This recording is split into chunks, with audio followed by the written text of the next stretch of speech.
Hey guys, welcome to the Office 365 Pulse. I am here with Tom Oh, and Tamra.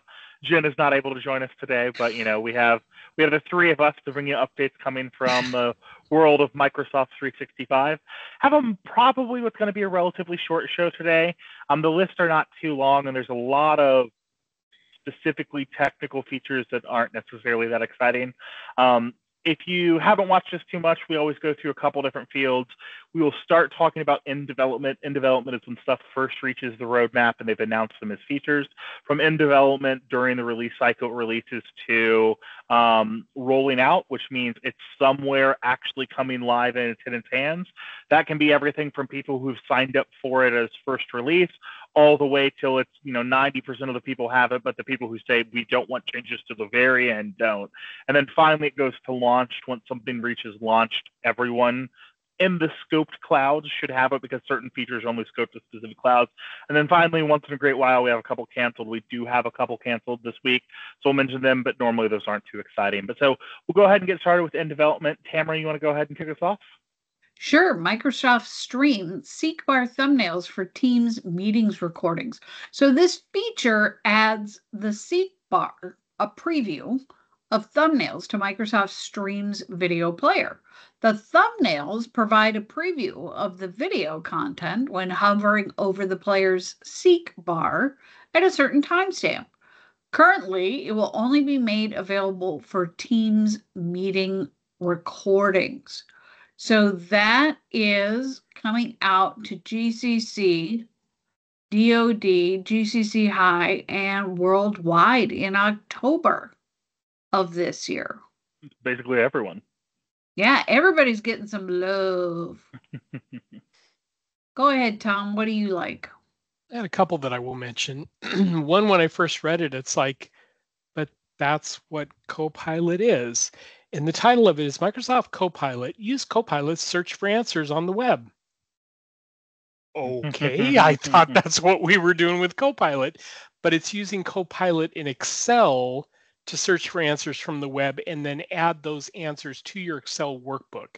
So I can see where if you're doing research and you want to pull in data, that sounds really good. And that is coming out to basically the worldwide tenant in September. The other one, which will not affect me in the least because I don't code like that, and that is Excel Python in Excel. So Python Excel allows you to bring the capabilities of Python directly into the Excel grid. As part of this features, users with access to Excel for Windows will be able to add Python formulas directly into their workbooks without any installation required. So for those of you who want to do some really esoteric stuff and you want to use Python to get there because you know how that works, you're in luck. And that's going to be out in August and that's going worldwide. GCC, GCC High, DoD. No, they're This not is going to see kind of that one. funny to me because Python is probably my preferred coding language. I do know how to code in Okay, Python. I don't get to do it too often. I mostly do PowerShell nowadays because that's just what Microsoft does by default. But if I right. had to choose like what was probably my favorite language, it would be Python. And if I ever have to do like an API or something, I'm probably using Python to interact with the API. Okay. And then I obviously, because of my job, somewhat support Excel and support users through Excel. And I cannot fathom a situation where I could use Python and Excel in some way, shape, or form. So for people that are doing that, I'm sure it's pretty cool. But like this is even moderately adjacent to knowledge what I have, and I can't even come up with a situation where like, oh yeah, you know what I need right now in this Excel, cell Python, I have no idea. You're sitting in there going, and I got nothing. Yeah, I mean, it's cool. I highlighted it too. I thought it would be a neat thing, but like, genuine. I'm sure there's some logical reasons for it, but I'm just like, why do I need a coding language to do something? I don't know. Yeah. So those are the only two that I really had flagged that I would go for. So Adam, take us Yeah, into whatever world of geekdom you have. yeah. I have a couple that I thought were cool, and two of them are gonna fit a generic theme that I'll talk about here in general that I think is kind of where I see Copilot kind of taking some of the features and in 365, which I think is cool. So I'll start with the one less exciting one. This just affects some of my customers. They have Microsoft Intune Enhanced Device Inventory for Windows devices, and it's gain more inventory information about your Windows devices. Choose which device properties you want to collect from which device, and then view that information in your devices. This is set to come out to GCC High, DoD, and GCC in February of next year. So I think this is cool for a specific use case. I have multiple customers that are in GCC High that are going through that are essentially divisions of larger entities as a whole. And what they're going through and doing is oftentimes they're trying to do compliant deployments where they have contracts with the US government or something like that that dictates that they need to have a whole bunch of extra security features and stuff turned on. For some of our customers, this means, for instance, only people with US citizenship can go through and work on the stuff. Well, so if you're a large organization and you're partnering with a third-party group that doesn't necessarily guarantee that it's U.S. citizens, you suddenly can't use your IT staff and stuff like that, right? So we have multiple customers that we go through and support that we actually provide laptops for or help them support the laptops they provide, or we do full Intune deployments. But in these organizations, they are essentially cloud specific deployments where they're not leveraging their local Active Directory. It's us deploying Intune and endpoint management policies, doing BitLocker, doing Defender, doing all that stuff. But this essentially then means that they are a cloud deployment for these devices. Well, that makes it a little bit harder because you don't have typical Active Directory, which is typically what people would use to do device inventory management locally in an organization. And so the best thing you can do is there's a nice little list inside of Intune that talks about the devices you have, but only if the devices are registered. So the fact that they are going to allow you to go through and pick and choose what type of metrics you're getting from your devices, I see this as a pretty big win for organizations like some of those that we're partnering with, that like their Intune is essentially their device inventory asset management program because they are a cloud-only deployment. So I thought that was cool. And then the other two that I kind of said are on the theme, I'll say what they both are. They're a little bit different, but then I'll talk about how I think this ties together as a general theme or direction I think Copilot is going. So the first one is Microsoft Purview Compliance Portal, Insider Risk Management, Enhanced Alert and User Investigation using Copilot for Security and Insider Risk Management. I talk about insider risk management a decent amount. That basically means protecting yourself from your own employees doing shit that you get in trouble with. What this is now going through and doing is it's basically lending you Copilot AI to look at the various different data points you have related to the behavior of what's happening with your users and try to tie those actions into stuff you should potentially be concerned about. So this is now starting to use essentially machine learning and ChatGPT and stuff like that to say, okay, well, we know that there's a pattern. If the user starts doing these things, you probably need to be concerned that something may be going on. So this is in theory going to be able to help you find stuff like, well, maybe, manager A is not directly sexually harassing employee B, but started to notice a pattern of some of the stuff that they're doing that could be something's going on and you want to look into it. I see this as a general enhancement of where Copilot is going to be leveraged to bring premium features that exist inside of the ability to extrapolate data with the way that Copilot and ChatGPT can, to make it so that you can get to conclusions quicker, potentially more efficiently. And specifically, I think that it also is going to make it so that someone who's maybe just more of a general IT contractor or service person, and not necessarily a specific compliance or security expert, can start to leverage some of these tools to have meaningful impact and investigations inside of the organization in a way they maybe wouldn't earlier. Similarly, the second other thing that I thought was cool was Microsoft Teams notifications and activity feed and banner when intelligent meeting recap is ready. And this isn't too big. This is just telling you once your intelligent meeting recap is done, hey, it's now available. But this is actually a feature that Planet's been using for a couple months now, and I think honestly it's awesome. I've also started doing sometimes when I have meetings with Microsoft, they are doing the same thing. And I had several clients who saying this. If you haven't used Teams Premium yet and looked at some of the features that come with intelligent meeting recap, essentially, if you record the meeting, you get a pretty robust summary of what was happening in the meeting, what was discussed, what action items were left to go over at the end.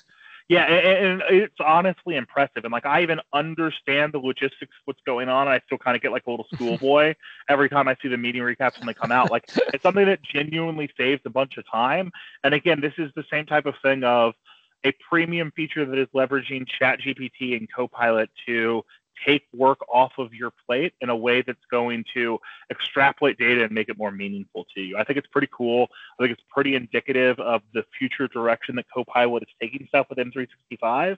And it's kind of interesting because at an initial thought, when you look at the Teams premium license is something like $30 or $40 a user per month. That's not cheap.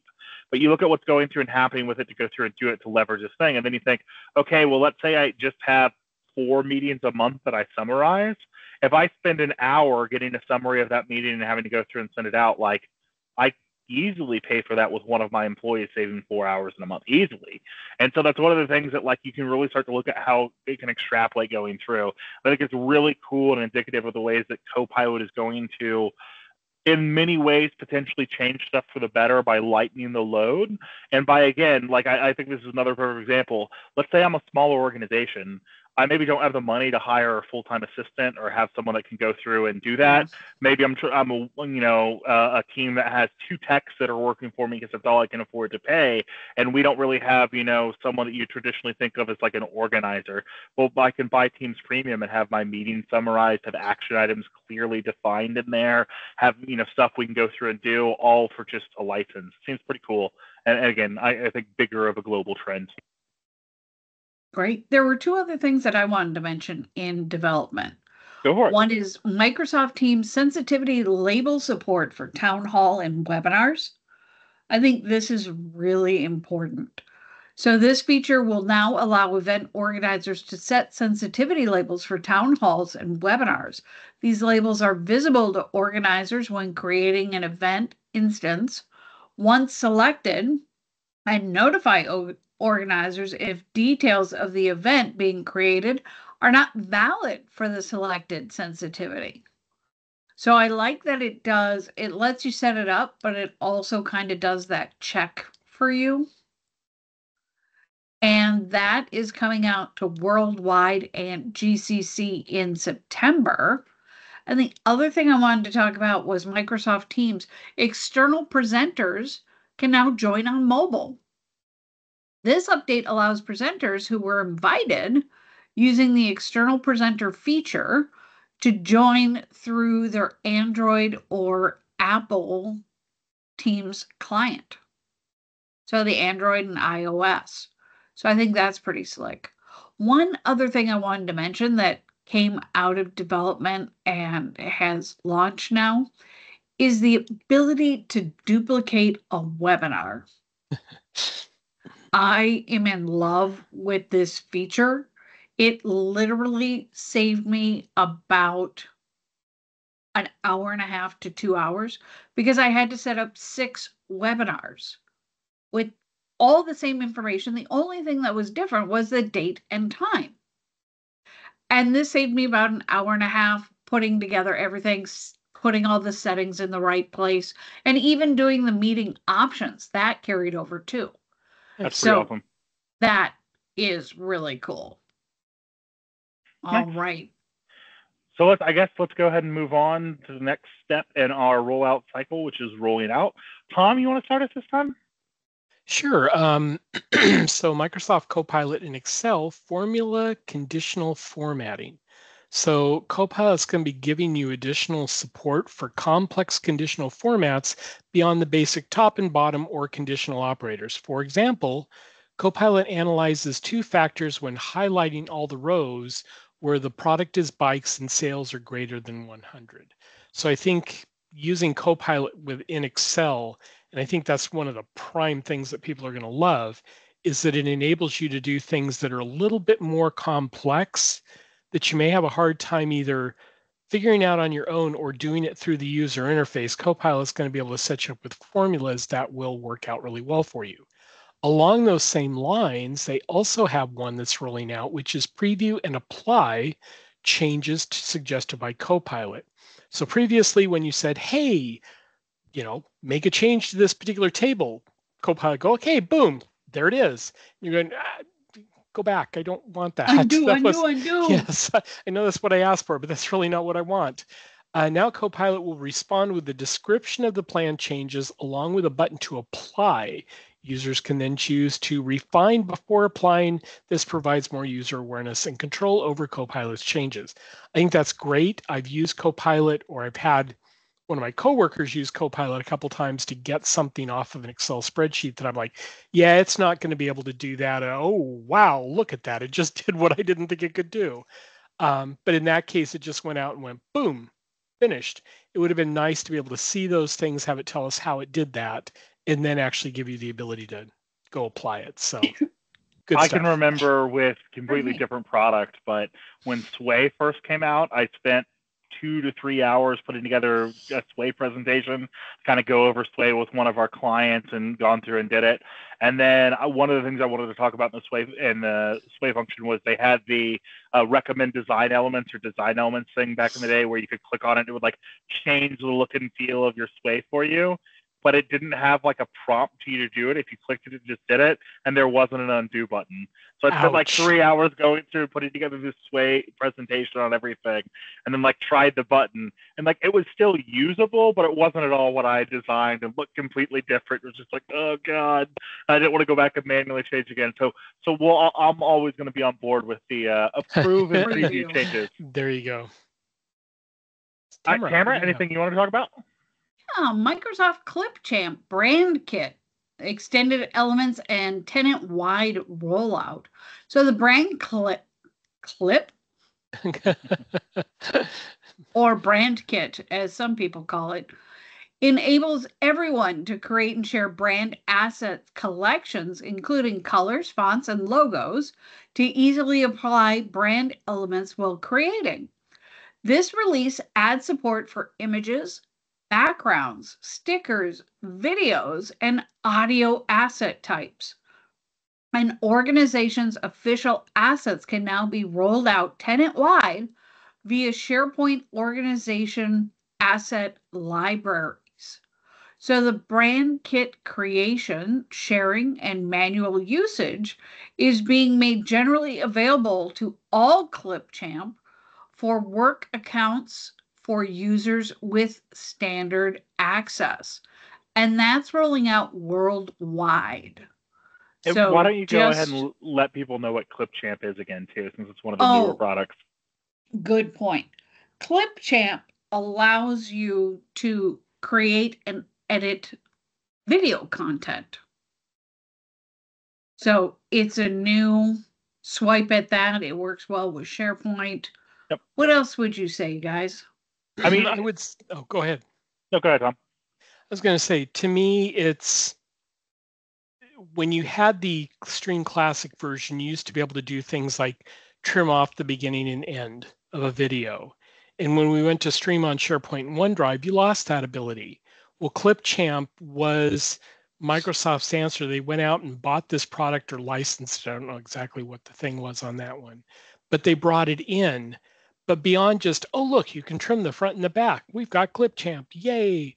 It's gone full feature to fact that if you're used to using Snagit, this is kind of Microsoft's version of Snagit in the fact that you can go through, you can string videos together, you can put interactive content in it, you can see what things are going on. It's just so feature rich. Yeah. It's not necessarily. I was just going to say, really, it's Camtasia is a Snagit equivalent to it. Snagit owns it's one product, but it's essentially a licensed version of Camtasia without having to go out and do it, built into 365. But as Tom said, you can do stuff like, okay, I'm going to put together a presentation, but I'd like to have an intro slide that shows like the name of our company and who's going through and doing it, and then you can record yourself talking on camera and then maybe go back and put in a demo of you actually doing it while you're talking on camera is still going on. You can change the video feed to show the demo of you actually going through and doing it. You don't have to record it on the fly all doing it at once like you're trying to do if you're doing this in stream or something. So it's pretty cool. I don't think it's necessary. It's not going to be something that replaces your higher end full feature video editing tools for professionals who do that all day long. No. That's not what Clipchamp is ever going to be. But for those of us who are, I just recorded a meeting, like one of the things they just recently rolled out for Clipchamp was the ability to click a button and have it go through, analyze all the audio, And if it finds gaps of more than 3 seconds, it can inform you, so you can basically remove that gap in the video, and you can go through and do each one individually, or you can just say, go for it, get them all cleaned out. And you click a button and it goes through and basically condenses it down, gets rid of all those gaps. Those are the kind of things that, for a person who just recorded a meeting and wants to do basic editing to make it look cleaner, Clipchamp is going to be able to do a lot of these things. So it's a really cool tool. Yeah, and I mean, honestly, I always think about stuff primarily through like an IT admin's perspective, just because that's what I've done and that's what I work with so long. Just doing something as basic as, oh, hey, we've just recently done like an educational training thing. We want to follow it up with an artifact that they can keep and they can go through and reference. The type of artifact you can create in a video with Clipchamp with 30 minutes of work is vastly superior than just a raw Teams recording. And the fact that you can go through and do that with a product that's built into 365, where, like I said, you do stuff like make sure that you're getting the narration correct, that you're talking over the features you want, and then record a demo separately and tie those together through one program. That's going to be way better than you trying to do it at once on the fly, going through and doing it with no editing or anything like that. And it's, again, not a huge level of effort to go through and do it. So even for stuff like that, I think it's great stuff. Yeah. The other thing I think is great in rolling out is Microsoft Teams. Users will now be notified when their admin unblocks a requested app. So users on Teams can request apps that are blocked to be allowed in the environment, and admins can, of course, approve or deny. But now, instead of just going, is it there yet? Is it there yet? Is it there yet? Is it there yet? You'll actually get notified that it's there now. It's there now. It's there now. Use it. Yeah. So, Adam, what do you have? I really just have one to add to the thing, and this is along the same lines of what we're going through before. But Teams Premium feature usage report for administrators in Teams Admin Center. I think this is cool for really one reason more than anything. Teams Premium, you have to pay a pretty penny to do. I want to know if the people that actually have the licenses are going through and using it. And one, that could be either a way to identify, well, maybe this person doesn't need that license, or two, it might be a way to say, hey, I noticed this person is not taking advantage of this feature that I think would be super good for them. I should follow up with them and make sure they know that they have access to it and what they can do with it. So I see from both ways, but just, again, nice. Cool. Anyone have anything else in rolling out they wanted to talk about? I'm good to move on. I'm good. All right, so we're going down to our next part of the release cycle, which is launch, which, again, remember, it's fully out for the respective clouds, what they're going through and doing. Tamara, you want to kick this off? Sure. Microsoft Forms support live data sync to Excel. Pretty excited about this. Microsoft Forms supports quickly and easily syncing form responses to an Excel file. Now, you'll always have the latest information updated automatically, as you can leverage the full range of Excel functions to analyze your data and collaborate with your peers. So that's kind of nice. It's no longer just a one-stop in time. You'll get that data refresh. And that is going out to worldwide. Yeah, that one's going to be cool when in fact you can just go camp out. And at least right now, that's only available if you're looking at the Excel file on Excel for the web or in the browser. It doesn't actually work with Excel Client, but they are looking at having that also apply to Excel Client at some point in the hopefully near future. But yeah, the fact that you can say, okay, here's all my responses coming in. Oh, I'm going to create a second page that has some graphs and everything associated with it. And you can just camp out there and, refresh your browser page and get all the stuff over and over again instead of having to download it and recreate it every single time. That's awesome. I love that. How about you, Tom? One that's really simple, but yeah, I really like it because there's some of these things I'm like, just shoot me now. I didn't want to be part of it in the first place.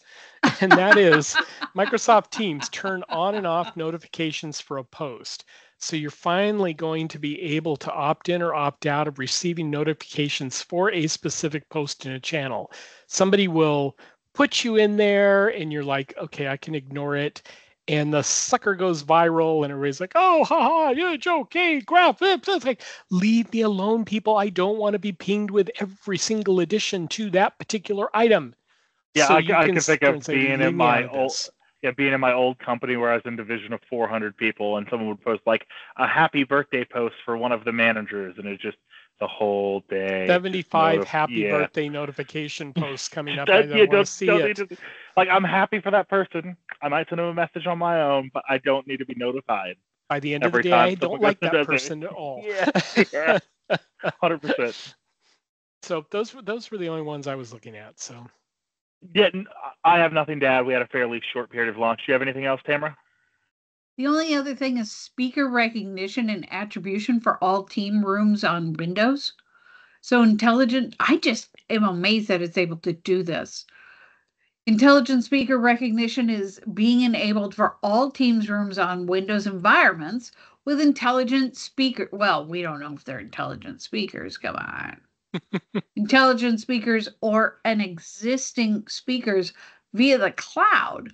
This feature identifies and attributes people in live transcripts utilizing a unique voice print for each participant.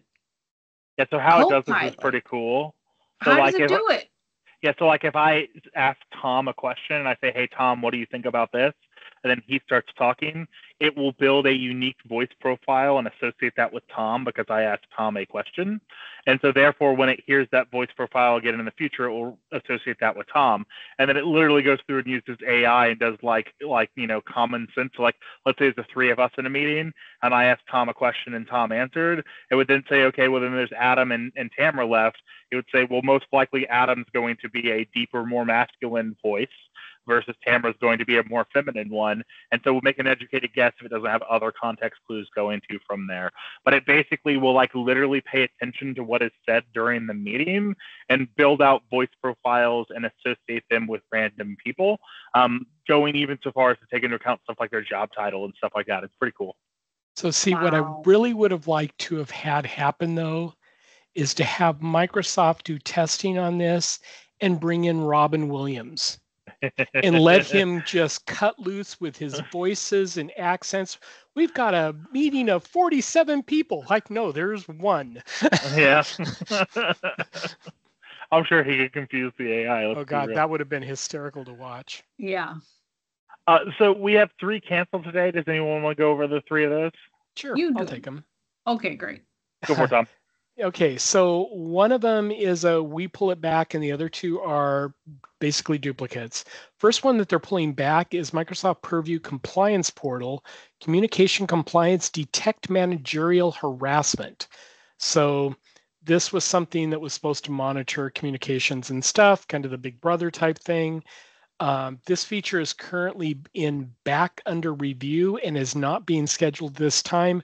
Really doesn't surprise me because every time they've tried to roll this out over the last 3 years, seems like they get to a certain point and they're like, not so much. So I think they've gotten a lot of pushback there. I imagine, so to me, this would be something that, as weird as it sounds, I could almost see this being slightly more political than something like sexual harassment. Sexual harassment is pretty cut and dry, right? And I think everyone would kind of across the board agree that it's bad.